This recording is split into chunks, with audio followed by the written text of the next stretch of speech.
Hello everyone, আপনারা যদি শুরু থেকে শেষ পর্যন্ত এই ক্লাসটি দেখেন, আমার বিশ্বাস ইন ফিউচারে আপনার সন্তান আর কোনোদিন ইংরেজি পরীক্ষা ফেল করবে না। আমরা কিন্তু ক্লাস 1 থেকে মাস্টার্স পর্যন্ত সেম জিনিস শিখে বড় হই।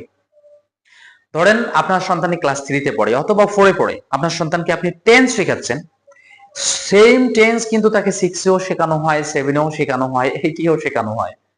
Same part of speech, same narration, same voice, কিন্তু তারপরেও পরীক্ষা আসলে আপনার সন্তান পরীক্ষায় ফেল করে। কারণ আমরা জানি ইংরেজি হচ্ছে 200 মার্কসের পরীক্ষা। গ্রামার মানে গ্রামার যে অংশটা, এটাকে বলে ইংরেজি সেকেন্ড পার্ট, গ্রামার। এটা হচ্ছে ইংরেজি সেকেন্ড পার্ট, 100 মার্কসের পরীক্ষা, তাই না? মার্কস। ইংরেজি ফার্স্ট পেপার কত? English first paper 100 marks. কিন্তু তারপরেও পরীক্ষা আসলে স্টুডেন্টসরা ফেল করে, কারণ আমাদের একাডেমিক লাইফে আমাদের স্টুডেন্টসদেরকে গ্রামারের অংশটা শেখানো হয়। আমরা জানি যে গ্রামারে টেন্স আছে, পার্ট অফ স্পিচ আছে, ন্যারেশন আছে, ভয়েস আছে। আমরা একটু বছরের পর বছর এই জিনিসটাকে শিখতে আছি। এখন গ্রামার হচ্ছে 60 মার্কস, ফর এক্সাম্পল আমি আপনাদেরকে ধরি। এখন এখানে হচ্ছে 200 মার্কসের পরীক্ষা, ইংরেজি সেকেন্ড পেপার, যেটাকে সেকেন্ড পেপার বলতেছি, সেকেন্ড পেপার। এখানে হচ্ছে গ্রামার হচ্ছে 60 মার্কস, লিখিত হচ্ছে 40 মার্কস, 40। কিন্তু ইংলিশ ফার্স্ট পেপারের ক্ষেত্রে কি এখানে 100ই কিন্তু প্রায় লিখিত। তাহলে এখানে 100 এবং 40, 140 মার্কস কিন্তু আমাকে রাইটিং দিয়ে নিতে হবে।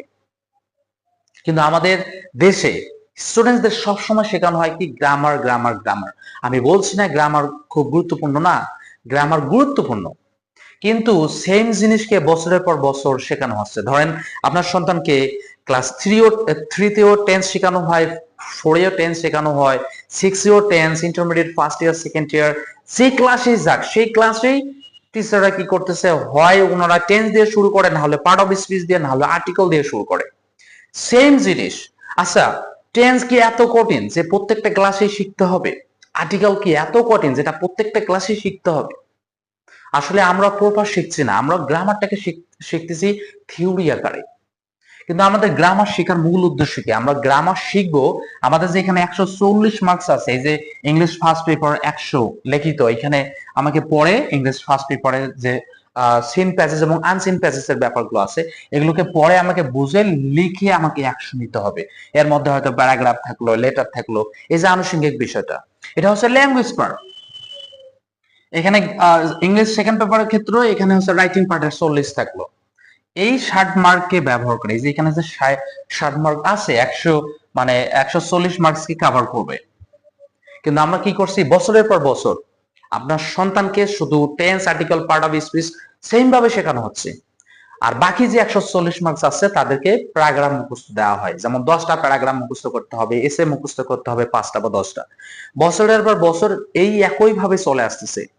অনেকেই স্টুডেন্টসরা যখন প্যারাগ্রাফ, এসে অথবা লেটার মুখস্থ করতে পারে না, তাদেরকে শর্টকাট দেওয়া হয় যে একটা প্যারাগ্রাফ পড়লে 10টা প্যারাগ্রাফের কাজ হয়ে যাবে, একটা এসে পড়লে 10টা এসে এর কাজ হয়ে যাবে। কিন্তু তারপরেই স্টুডেন্টসরা পরীক্ষায় ফেল করতেছে, কারণ এই অটোগুলোও কাজ করে না। যেমন এবার যে ইন্টারমিডিয়েট পরীক্ষা হলো, এআই সম্পর্কে এসেছে। এখন যারা আসলে ল্যাঙ্গুয়েজ আকারে ইংরেজি ভাষাটাকে শিখেছে, সে নিজের মতো বানিয়ে লেখা শিখেছে, সে কিন্তু পরীক্ষায় ভালো লিখতে পারছে। কিন্তু যারা এই শর্টকাট নিয়ম দিয়ে ইংরেজি পড়তেছে, যেমন 10টা প্যারাগ্রাফ মুখস্থ করতেছে, 10টা হয়তো এসে মুখস্থ করতেছে, লেটার মুখস্থ করতেছে, ডায়লগ মুখস্থ করতেছে, যখন সে কমন পাচ্ছে না তখন সে ফেল করতেছে। এভাবে কি হচ্ছে, সেই পুরোনো দিনের চিন্তাধারা, সেই পুরোনো দিনের টিচিং দিয়েই কিন্তু আমরা এখনো ইংরেজি শেখার চেষ্টা করতেছি। আমি একটা কথা আপনাদের বলি, আমি কয়েক বছর ধরে ইংরেজি নিজে শিখছি এবং শেখাচ্ছি, 5-6 বছরের এক্সপিরিয়েন্স হয়ে গেল। তো বিশ্বের অনেক দেশের টিচারদের সাথে আমার একটা কানেকশন আছে। ওনারা কখনো এই গ্রামারে খুব একটা ফোকাস দেয় না। একটা গ্রামার, একটা ভাষার গ্রামার আমরা কেন শিখি? আমরা শিখি যাতে আমরা নিজের মতো সেই গ্রামার গুলোকে ব্যবহার করে মানে ব্যবহার করে নিজের মতো বলতে পারি, নিজের মতো লিখতে পারি, একটা বই পড়ে বুঝি। যেমন বিদেশি যে রাইটাররা আছে, তাদের বিখ্যাত মানুষরা যে তাদের নলেজ গুলো শেয়ার করে গেছে, সেটা ইংরেজি ভাষা ব্যবহার করে লিখে গেছে। সেই বইগুলো পড়ে আমরা নলেজ গুলো পাবো, নিজের কথাগুলো আমরা লিখে সারা বিশ্বকে জানাবো, আমার কথা বলবো, আমি তাদের কথাগুলো শুনে বুঝবো। এটা হচ্ছে আমাদের মেইন মানে গোল, এটা হচ্ছে আমাদের লক্ষ্য। কিন্তু আমরা কি করছি, সারা বাংলাদেশে শুধু গ্রামার গ্রামার গ্রাম। আমি বলছি না গ্রামার শিখতে হবে না, আমাদের গ্রামার শিখতে হবে, যেহেতু আমাদের একাডেমিক লাইফে গ্রামারটা শেখানো হয়, আমাদের শিখতে হবে। কিন্তু সারা জীবন গ্রামারের উপর দিয়ে বছরের পর বছর শেষ করে দিলাম। আচ্ছা, আপনি যদি একবার টেন্স শেখেন, তাহলে আপনার আবার কেন টেন্স শিখতে হবে? আপনার সন্তান ক্লাস 5-এ টেন্স শিখেছে, আবার তাকে 6-এও টেন্স শেখানো হয়, 7-এ টেন্স শেখানো হয়, even intermediate first year second ইয়ারের স্টুডেন্টদেরকে এখনো টেন্স শেখানো হয়। কারণ সে টেন্সটাকে যে শিখলো, সেটাকে সে থিওরি আকারে শিখলো, যে কোনো বাক্যের শেষে যদি তেসি তিস ও তেসেন থাকে, তাহলে প্রেজেন্ট কন্টিনিউয়াস টেন্স।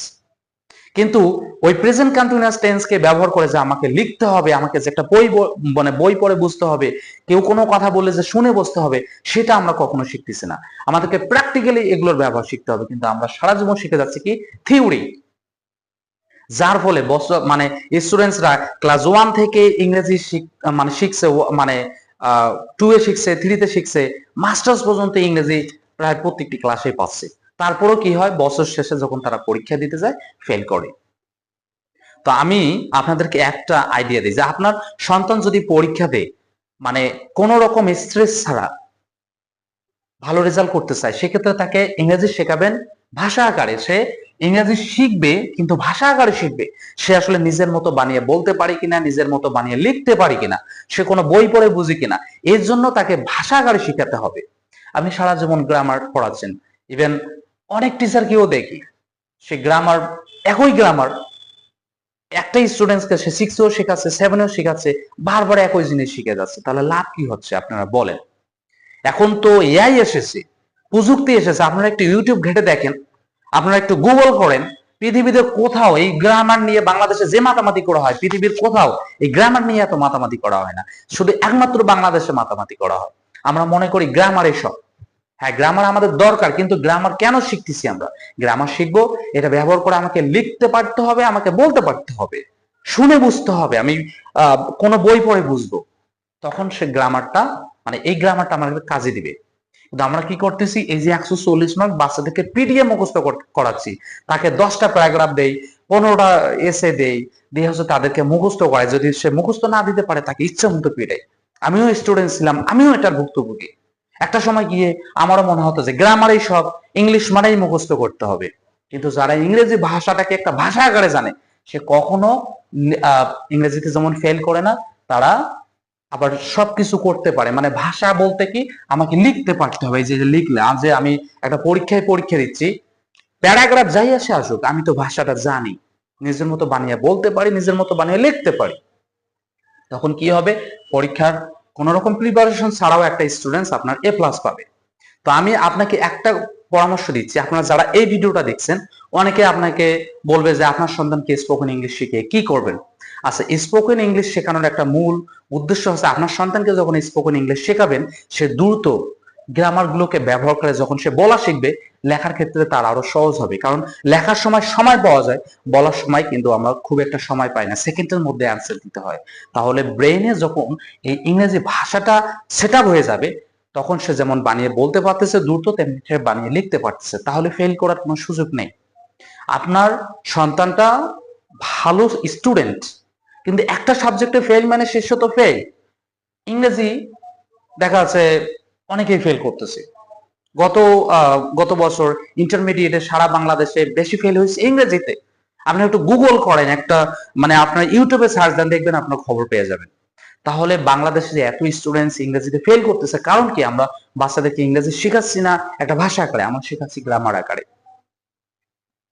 আমরা একটা দ্বিতীয় ভাষা শিখতে গেলে আমাদেরকে গ্রামার দরকার হবে, কিন্তু গ্রামারের ব্যবহারটা শিখতে হবে, প্র্যাকটিক্যাল। এই জন্য আপনাদের আমি বলছি, এই ভিডিওটা দেখছেন, আপনার সন্তানকে যদি আপনি সত্যি একজন ভালো স্টুডেন্ট হিসেবে দেখতে চান, অথবা সে সারা বিশ্বের মানুষের সাথে যদি একটা কানেকশন তৈরি করতে পারে বা চায়, সেক্ষেত্রে ইংরেজিটাকে শিখতে হবে ভাষা আকারে। সে বলা শিখবে, সে লেখা শিখবে, সে গ্রামারও শিখবে, কিন্তু গ্রামারের পাশাপাশি এটা শিখতে হবে। তো আমি এটা বলছি যে দুলাল ইংলিশ কেয়ার এমন একটা প্ল্যাটফর্ম যেখানে আপনার সন্তানকে গ্রামারও শেখানো হবে, কিন্তু গ্রামারটা শেখানো হবে প্র্যাকটিক্যাল ব্যবহার। সে বানিয়ে লেখা শিখবে, সে বানিয়ে বলা শিখবে, সে বই পড়া শিখবে, সে কারো কথা শুনে বুঝবে। তখন হচ্ছে লার্নিং, সেটাই হচ্ছে ভাষা শেখা। আমরা মনে করি যে ইংরেজি একটা সাবজেক্ট। হ্যাঁ, আমরা জানি ইংরেজি সাবজেক্ট, কিন্তু ইংরেজি একটা ভাষা। বাংলা যেমন একটা ভাষা, ইংরেজি তেমন একটা ভাষা। তো আপনার সন্তানকে সত্যিই যদি ইংরেজিতে দক্ষ করতে চান, তাহলে দুলাল ইংলিশ কেয়ার হতে পারে বেস্ট প্ল্যাটফর্ম। সেখানে দিন আমরা আপনার সন্তানকে শুরু থেকে তাকে আমরা গ্রামারের মতো শেখাবো না, আমরা গ্রামার শেখাবো তাকে প্র্যাকটিক্যাল ব্যবহারের মাধ্যমে। যেগুলো ব্যবহার করে সে এই 140 মার্ক কভার করবে। তাকে কোনোদিন প্যারাগ্রাফ মুখস্থ করতে হবে না, সে বানিয়ে লেখা শিখবে। সে বানিয়ে যখন লেখা শিখবে তখন তার ফেল করার কোনো সুযোগ নেই। ইভেন সে যদি 1 সপ্তাহ খালি পড়ে, যেমন যে এখানে 5টা প্যারাগ্রাফ 10টা প্যারাগ্রাফ এটা এটা এটা জাস্ট শুধু দেখে নেবে যে হ্যাঁ এইরকম করে আমি বানাবো, দেখবেন যে সে আর ফেল করবে না। তো আপনাদের আমি আবারও বলছি, আপনার সন্তানকে ইংরেজিতে দক্ষ করতে চাইলে আপনার সন্তানকে ইংরেজি গ্রামারে 100% ফোকাস দিতে হবে না, আপনার সন্তানকে শেখাতে হবে ল্যাঙ্গুয়েজ। আপনি প্রথমে তাকে স্পোকেন ডেভেলপ করাবেন, তারপরে রাইটিং শেখাবেন, সে রিডিং করতে পারতেছে কিনা সেগুলো শেখাবেন, শুনে বুঝে কিনা তার জন্য হয়তো মুভি দেখা লাগতে পারে, হয়তো কার্টুন দেখা লাগতে পারে। এভাবে আপনার সন্তান ইংরেজি ভাষায় দক্ষ হবে। তো এটাই। তো যারাই আপনাকে নেগেটিভ কথা বলবে যে স্পোকেন ইংলিশ শিখিয়ে কি হবে, তাদের কথা শুনবেন না। কারণ সে ব্যক্তিটা হয়তো ইংরেজি ভাষার গুরুত্বটা বোঝে না। কারণ ইংরেজি একটা আন্তর্জাতিক ভাষা। পৃথিবীতে প্রত্যেকটা দেশ ইংরেজি ভাষা শেখে। আমরা সবাই জানি ইংরেজি একটা আন্তর্জাতিক ভাষা। প্রত্যেকটা দেশের প্রত্যেকটা স্টুডেন্ট শেখার চেষ্টা করতেছে, কিন্তু সে জায়গায় আপনি কি করতেছেন, এই আধুনিক যুগে এসে এখনো সেই সনাতন চিন্তাধারা নিয়ে বসে আছেন। আমি আপনাদের একটা গল্প বলি। আজ থেকে কয়েক বছর আগে, হয়তো 100 বছর বা তারও বেশি সময়, মানুষ যুদ্ধ করতো কি দিয়ে? আগে মানুষ যুদ্ধ করতে হচ্ছে তলোয়ার দিয়ে, কিন্তু এখন যুদ্ধ করে পারমাণবিক বোমা দিয়ে। কিন্তু এই পারমাণবিক বোমার যুগে আপনি এখনো তাল তলোয়ার নিয়ে আছেন। আপনার সন্তানকে এখনোই সেই গ্রামার শিখাচ্ছেন, কিন্তু দুনিয়া তো অনেক পরিবর্তন হয়ে গেছে, এখন এআই এসে গেছে। কিন্তু সেই আপনি গ্রামার শিখে আপনার সন্তানকে মানে কি ভালো রেজাল্টের জন্য ইয়ে করছেন। হ্যাঁ, ভালো রেজাল্ট দরকার, কিন্তু প্রযুক্তি যে পরিবর্তন এনেছে পৃথিবীতে, আপনি এটার সাথে অ্যাডাপ্ট করবেন না, আপনার সন্তানকে অ্যাডাপ্ট করাবেন না, নাহলে তো সে পিছিয়ে যাবে। যেখানে সারা পৃথিবীর স্টুডেন্টসরা ইংরেজি ভাষা শেখার চেষ্টা করতেছে, আপনি যা শুধু এখন গ্রামারে দিয়ে আসেন। বলছি না যে আপনার সন্তানকে দুলাল ইংলিশ কেয়ারে 100% দিতে হবে, সরি। আপনার সন্তানকে অন্য প্রতিষ্ঠানে দেন, কোনো সমস্যা নেই, কিন্তু আপনার সন্তানকে আপনি ইংরেজি শেখাবেন একটা ভাষা আকারে। সে বলতে পারি কিনা, লিখতে পারি কিনা, পড়ে বোঝে কিনা, আবার শুনে বুঝে কিনা, এগুলো যদি করতে পারে ইটস ওকে। আমি আপনাদের পরামর্শ দিচ্ছি এটাই, যে 140 মার্কস কভার হবে, সে বানিয়ে লিখতে পারবে, ইংরেজিতে ফেল করবে না কোনোদিন, গ্রামারও ন্যাচারালি ডেভেলপ করবে যদি আপনার সন্তানকে ভাষা আকারে ইংরেজি ভাষাটা শেখান। তো আমি আবারও রিকোয়েস্ট করছি, আপনার সন্তানকে প্রথমে স্পোকেন প্রতিষ্ঠানে দিবেন, আগে স্পোকেন শেখাবেন, তারপরে তাকে রাইটিং শেখাবেন, রিডিং শেখাবেন। মানে যে কোনো একটা জিনিস থেকে শুরু করেন, প্রথমে হচ্ছে স্পোকেনে দেওয়াই ভালো, কারণ দ্রুত সেই জিনিসগুলো করতে পারে, সেকেন্ডের মধ্যে কথা বলতে পারে। তখন সে লিখতে গেলে যদিও সময় পায়, তখন সে আরো ভালো লিখতে পারবে। তো এটাই হচ্ছে আমার বিষয়। আপনার সন্তানকে একটা স্পোকেন প্রতিষ্ঠানে দিবেন, তারপর হচ্ছে তাকে রিডিং রাইটিং এগুলো শেখাবেন। So thank you very much, see next time, bye by.